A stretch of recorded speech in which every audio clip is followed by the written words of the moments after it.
I'm Robyn Ward, CEO of FounderForward, which is a boutique leadership development agency out of Los Angeles. I've spent 20 plus years in the tech startup space. I've been an operator, a venture capitalist, and now I'm really focused and passionate about helping folks scale themselves along their businesses. And I work mostly with early stage, high growth, venture-backed technology businesses.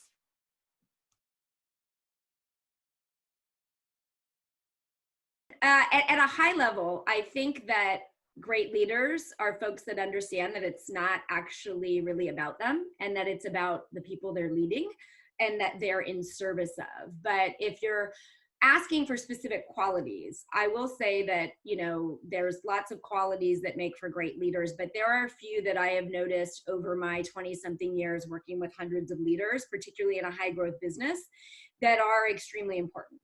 The first is growth mindset. Something I always say is great leaders are great learners. Grit, which is, if you've read the Angela Duckworth book, if not, worth reading, but it's passion meets perseverance, and resilience is sort of in that one. Emotional intelligence is a big one, which is sort of a newer one. I would say in the last decade has really risen to prominence. That's self-awareness, self-regulation, social awareness, social regulation, empathy, and inspiration are in there. So that covers a lot. Communication, being a great communicator. Individuals do not build companies, teams do. And so at the core construct is communication so that you can build a high-performing team and execute. And then the last one is humility. This is, really from Stephen Collins' Good to Great, where he's done a lot of research on it. But what I find is, particularly in a startup, you've got to be okay knowing that you don't know everything. And the key to a good leader is not to have all the answers, but to be able to hire the right team and set up an environment and ask great questions and co-create the best path forward. So those would probably be my standout qualities.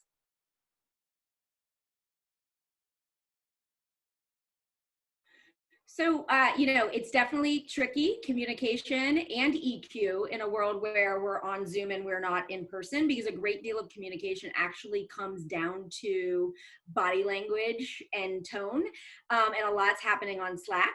So I would say the key is to make sure all crucial conversations are actually happening on video, because reading people's facial expressions and seeing their eyeballs is very important. Lots of conversations going wrong by a quick Slack channel or email, even text, right? So those should be Zoom or video first, your video service of preference, or a phone call. But I would say this, it's really easy when you're even on a Zoom to be distracted, to be looking at something else, or also be in your email. And this is the same thing, a corollary to when we were meeting in a room and people would have their phones or their computers open. The key to communication is presence. It's focus. It's allowing and enabling people to feel heard, not just listen to, and to not jump in with your thought, but allow them to finish, and be an empathetic and appreciative listener, and then be in a co-creative conversation. And so I would say that what's happening is we're getting a little lazy, and we have all of these things that we're doing while we're in conversation, and we need to just really put those things aside and focus on the conversation or the meeting that we're having.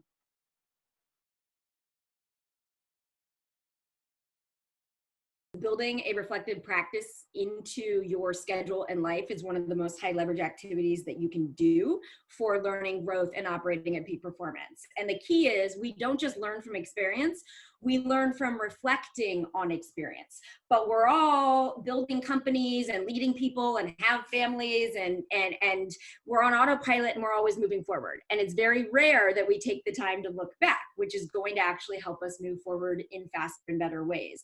So in terms of building those in, I like to work with data and science, and I work with product folks and engineers. So I will say that there's a study, 10 days, 2 groups. One group spends 15 minutes a day at the end of the day reflecting, and one doesn't. 23% improvement in performance in 10 days. I can't think of something else that gives you that kind of performance improvement.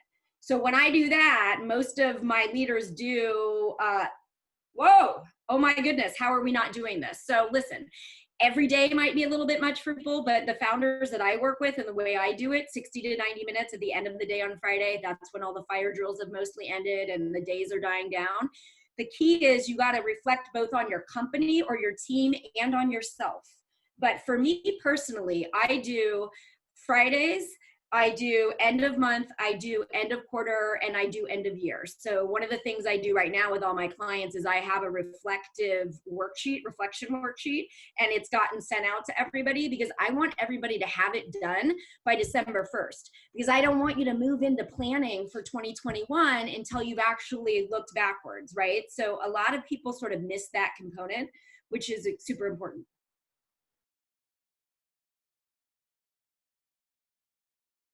High-performing leaders have a mindfulness practice.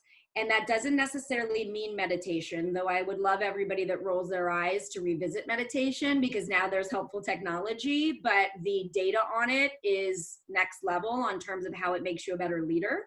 But if that's not for you, breath work, body scan, there's other ways to develop a mindfulness practice, but being a present and conscious leader sets you apart.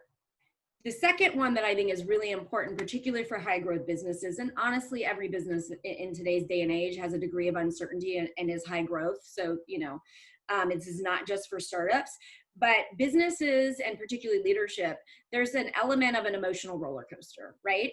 And so how do you develop your emotional intelligence? And I don't see a lot of leaders totally understanding the data, which is EQ can be 2 times as important no matter what the job role in terms of success as IQ. And so what that requires is people hitting the mental and emotional gym as much as they might be hitting the physical gym. And that's things like journaling, making sure that you send yourself a text at the end of the day that is like an emoji that lets you know how you were feeling that day. So you're being conscious of like the energy that you were bringing into the office, mantras and reframes for when your mind might flow to the negative.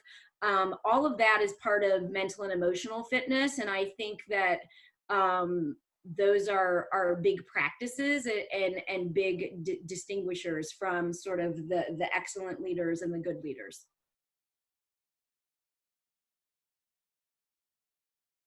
As a leader is to constantly ask for feedback. The idea of building a learning organization and an organization where you don't have a lot of defensiveness or people aren't worried about getting feedback. The issue is that feedback has gotten this bad rep as this negative thing.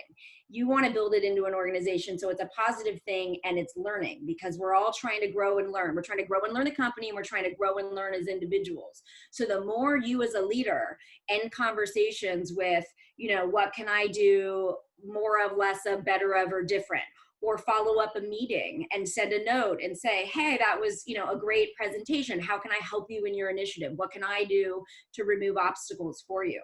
So constantly asking that, and then it also tees it up so that people are comfortable receiving that from you. And, when you establish that caring and trust, the crucial conversations you can have and the honesty that you can have and the transparency that you can have in an organization just ultimately reaches a different level.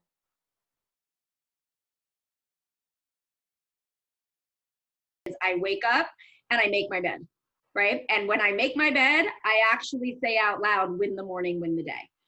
There's a lot of science around just getting that first accomplishment in and feeling good about it and taking that energy into the day.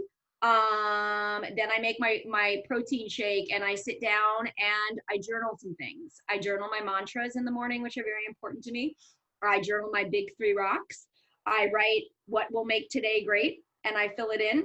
I do all of that before I meditate, because if I meditate before, my whole meditation is just planning my day. So I have to get all of that out and then I meditate. If my schedule allows, I work out and then I shower and I'm ready to start my day. My big thing is, it's your job as a leader to walk into the office, which we may not do anymore, get on your Zoom, as creative, productive, happy, energized as possible.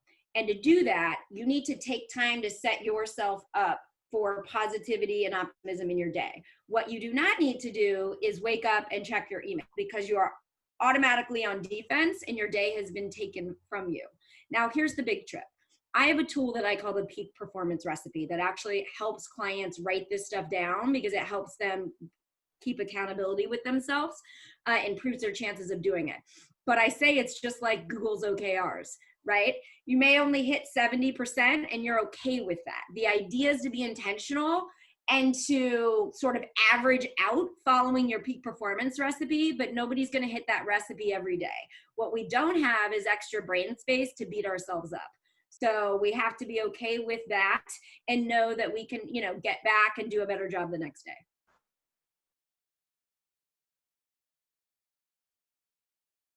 The thing that's wild about imposter syndrome is that when we have it, we feel like we're the only one with it, but actually 70% of people have imposter syndrome. The real wild thing is the people that Netflix and chill, they don't have imposter syndrome. It's the actual type A's, high achievers that actually have it, which is sort of counterintuitive. And then there's a higher percentage in women and people of color and what we would call underestimated or underrepresented, which makes sense because we're not seeing each other as much out there. This is why see her, be her, see it, be it is so important. This is why Kamala Harris as a vice president is so important for so many reasons. But I do know that the more you can see yourself sitting around a table or a room or being a leader, that it is helpful. It's not going to per se make it go away because we have our own self-talk that we have to manage. But, you know, I think we're moving in the right direction, that at least at some point there might not be a higher percentage that exists in certain populations and that it's just more flat across the board.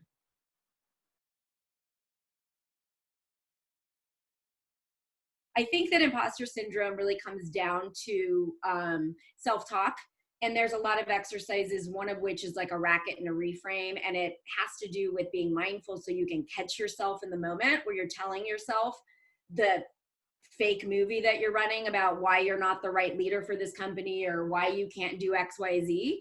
And then replacing that thought with a positive one. And there's just a lot of data and science around that now that we really understand the plasticity of the brain, which is you are reprogramming your mind. And imposter syndrome can be so prevalent that you need to reprogram your mind around it. But the key first is to actually have the awareness of the thoughts. And that goes back to some of the mindfulness exercises. Focus on EQ as much as IQ. In some instances, I would say focus on it even more. I mean, you know, to be founding a company, there's some degree of table stakes that you're a smart person and that you're a hustler. What's not table stakes is that you know how to manage your mind and your emotions and work with other people to build a long-term viable business.